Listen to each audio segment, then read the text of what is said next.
ನಮ್ಮ ದೇಶಕ್ಕೆ freedom independence ಸಿಗುವಾಗ ಏನು ಕನಸುಗಳು ಇಟ್ಟಿದ್ದಾರೆ ನಮ್ಮ ದೇಶದ ಅಭಿವೃದ್ಧಿ ಬಗ್ಗೆ, ಅವೆಲ್ಲ ಕನಸುಗಳು ನಾವು ನಮ್ಮ ಗಮನದಲ್ಲಿ ಇಟ್ಕೊಂಡು ಮುಂದೆ ವರಿಸ್ತಾ ಹೋಗಬೇಕಾಗುತ್ತೆ. ನಮ್ಮ ದೇಶದಲ್ಲಿ ಇಂಡಿಪೆಂಡೆನ್ಸ್ ತುಂಬ ಇಫೆಕ್ಟಿವ್ ಆಗಿ ಆಯಿತು. ಬೇರೆ ಬೇರೆ ದೇಶಗಳಲ್ಲಿ ಇಂಡಿಪೆಂಡೆನ್ಸ್ ಆದ ನಂತರ ಕೂಡ ಎಲ್ಲ ಜನರಿಗೂ ವೋಟಿಂಗ್ ರೈಟ್ಸ್ ಸಿಗಲಿಲ್ಲ. ಆದರೆ ನಮ್ಮ ದೇಶ ಒಂದೇ ದೇಶ our country is the only country ಎಲ್ಲಿ ನಮಗೆ ಇಂಡಿಪೆಂಡೆನ್ಸ್ ಸಿಕ್ಕ ತಕ್ಷಣ ಎಲ್ಲರಿಗೂ ವೋಟಿಂಗ್ ರೈಟ್ಸ್ ಕೊಟ್ಟಾಯಿತು.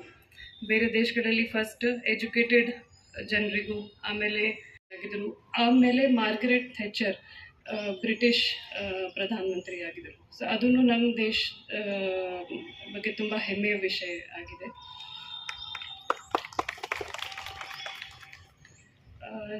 ನಾವೆಲ್ಲರ ಫ್ರೀಡಮ್ ಫೈಟರ್ಗಳು ಏನು ಕನಸುಗಳು ಇಟ್ಟಿದ್ದಾರೆ ಅಂದರೆ ನಮ್ಮ ಕಾನ್ಸ್ಟಿಟ್ಯೂಷನ್ ಸಂವಿಧಾನದ ಪ್ರಿಯಾಂಬಲ್ನಲ್ಲಿ ಗೊತ್ತಾಗುತ್ತೆ.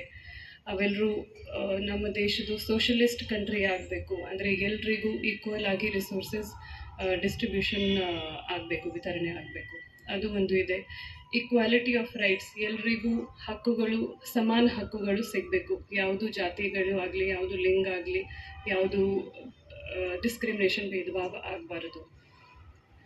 ಮತ್ತು ಫ್ರೆಟರ್ನಿಟಿ ಆಫ್ ಬ್ರದರ್ಹುಡ್, ನಾವೆಲ್ಲರೂ ಯಾವುದು ಜಾತಿ ಅಥವಾ ಯಾವುದು ಸಮುದಾಯದಿಂದ ಇದ್ದೀವಿ, ನಾವೆಲ್ಲರೂ ಫ್ರೆಟರ್ನಿಟಿ ಅಂದರೆ ಒಂದು ಭಾಯಿಚಾರ, ಬ್ರದರ್ಹುಡ್ ಆಗಿ ನಾವೆಲ್ಲರೂ ಕೆಲಸ ಮಾಡಬೇಕಾಗುತ್ತೆ.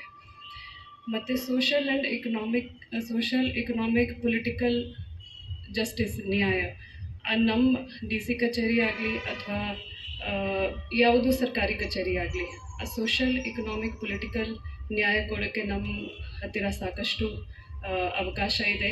ಆ ಅವಕಾಶವನ್ನು ನಾವೆಲ್ಲರೂ ಮಿತವಾಗಿ ಯೂಸ್ ಮಾಡಬೇಕಾಗುತ್ತೆ, ವಿಸ್ಡಮಿಂದ ಯೂಸ್ ಬೇಕಾಗುತ್ತೆ. ಅದನ್ನು ಮಿಸ್ಯೂಸ್ ಮಾಡಬಾರ್ದು, ನೀವೆಲ್ಲರೂ ಅದನ್ನು ಮಿಸ್ಯೂಸ್ ಮಾಡಬಾರ್ದು ಅಂತ ನೀವೆಲ್ಲರಿಗೂ ಕೂಡ ವಿನಂತಿಸುತ್ತೇನೆ. ಮತ್ತು ನಾವೆಲ್ಲರೂ ಆಬ್ಜೆಕ್ಟಿವ್ ಇಂಟಿಗ್ರಿಟಿಯಿಂದ ಕೆಲಸ ಮಾಡೋಣ ಅಂತ ಹೇಳಿ ನನ್ನ ನುಡಿಗೆ ವಿರಾಮ ನೀಡುತ್ತೇನೆ.